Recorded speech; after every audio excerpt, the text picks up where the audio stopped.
हम भी अपनी पूरी ज़िंदगी लगे रहते हैं, भागते हैं, दौड़ते हैं, पैसा कमाना है, आगे बढ़ना है, बिजनेस बढ़ाना है, घर खरीदना है और सब कुछ हम इतना समय अपनी ज़िंदगी का दे देते हैं एंड कई बार ये सब कुछ हम पा भी लेते हैं। मैं हमेशा कहती हूँ इंसान को मरना है एक दिन, बट मरने से पहले जी लो अपनी ज़िंदगी।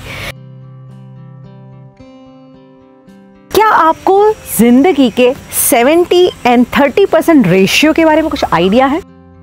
आज मैं ये 70-30% का रेशियो जब समझाऊंगी तो बहुत सारी बातें आज आपके सामने उजागर होने वाली है।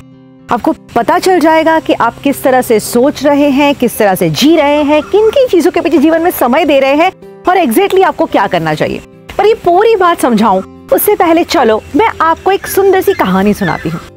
कहानी है एक गिलहरी की। एक गिलहरी एक बार एक राजा के पास काम मांगने जाती है। राजा कहता है कि ठीक है, तू मेरे यहाँ पे काम पे लग जा, अगर तेरा काम सुंदर रहा तो तेरे समय के अंत में मैं तुझे 10 किलो अखरोट दूंगा। गिलहरी खुश हो जाती है और मेहनत करना शुरू कर देती है। पूरे लगन से, दिल से राजा के यहाँ पूरा दिन काम करती है।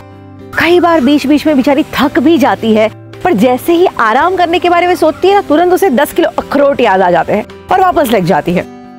कई बार दूसरी गिलहरियों को वो खेलता हुआ देखती है और इस बेचारी का भी मन हो जाता है, पर नहीं, उसको तुरंत 10 किलो अखरोट याद आ जाते हैं तो वापस वो मेहनत में लग जाती है और मेहनत करती रहती है और फिर आता है उसका समय का अंतकाल।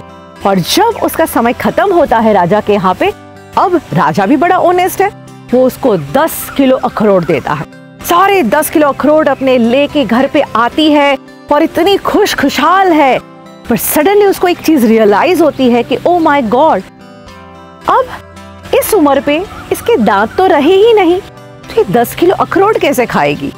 पूरी जिंदगी इस अखरोट को कमाते कमाते ऐसे बीत गई कि जब अखरोट मिले तो वो खाने के लायक तक नहीं रही। और हम इंसानों की जिंदगी भी कुछ ऐसी ही है। ये कोई गिलहरी की कहानी नहीं है, ये आज हमारी लाइफ की बात हो रही है। हम भी अपनी पूरी जिंदगी लगे रहते हैं, भागते हैं, दौड़ते हैं, पैसा कमाना है, आगे बढ़ना है, बिजनेस बढ़ाना है, घर खरीदना है और सब कुछ हम इतना समय अपनी जिंदगी का दे देते हैं एंड कई बार ये सब कुछ हम पा भी लेते हैं।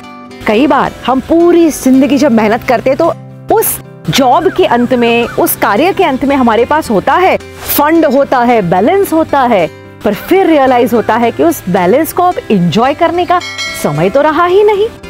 वो बैलेंस किस काम का, जिसको कमाते कमाते जिंदगी तो चली गई, बट अब एंजॉय करने की ना कैपेसिटी बची है, ना अब वो ज्यादा समय बचा है। तो दोस्तों, ये गिलहरी की जो गलती है वो हम अपनी जिंदगी में ना करें, ये बहुत जरूरी है बात सीखना। तो इसीलिए आज मैं आपको 70-30 का रेशियो बताऊंगी। दोस्तों, आपको पता है जब हमारी मृत्यु होती है ना, हमारा मैक्सिमम बैंक बैलेंस ऐसा का ऐसा ही पड़ा रहता है। उस बैंक बैलेंस का क्या फायदा जब हम मर भी गए, उसको कमाते कमाते जिंदगी भी खर्च कर दी और एंजॉय करने का कोई मोमेंट ही नहीं आया। अभी चाइना में एक घटना घटी, एक इंजीनियर की डेथ हो गई और वो अपनी वाइफ के लिए $3 मिलियन छोड़ के गया। अब ये विधवा वाइफ ने सोचा कि कुछ तो सपोर्ट चाहिए जिंदगी में और उसने अपने जवान नौकर के साथ ही शादी कर ली। अब ये नौकर भी सोचता है कि मुझे ऐसा लगता था कि मैं पूरी जिंदगी मेरे सेठ के लिए काम कर रहा हूँ, पर अब पता चला कि अच्छा, ये तो मेरे सेठ मेरे लिए काम कर रहे थे।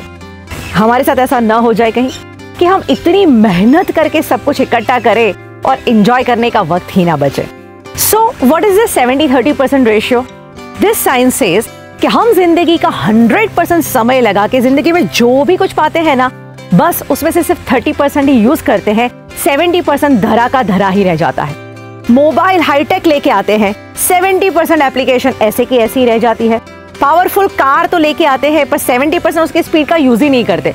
बड़ा सा बंगला बना लेते हैं, पर उसकी 70% जगह का यूज नहीं होता।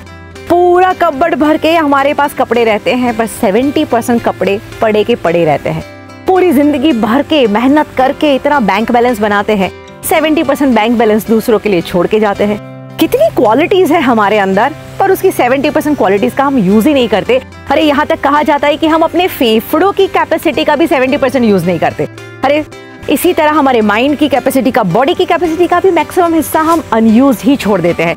तो कहने का मतलब हम जिंदगी में 70% छोड़ रहे हैं, सिर्फ 30% में जी रहे हैं। और ये 30% भी हम कैसा जी रहे हैं, मर मर के जी रहे हैं। तो हमें करना क्या चाहिए? हमारी जिंदगी को खुल के जीना चाहिए। हमारे हर जिंदगी जीने के आयाम को महत्व देना चाहिए। वो हमारा हेल्थ हो, हमारे रिश्ते हो, हमारी हॉबीज हो, हमारा इंजॉयमेंट हो। मैं हमेशा कहती हूँ इंसान को मरना है एक दिन, बट मरने से पहले जी लो अपनी जिंदगी। निकले थे कहाँ जाने के लिए, पहुंचे हैं कहाँ मालूम नहीं। दिन रात भटकते हुए इस कदमों को मंजिल का पता मालूम नहीं।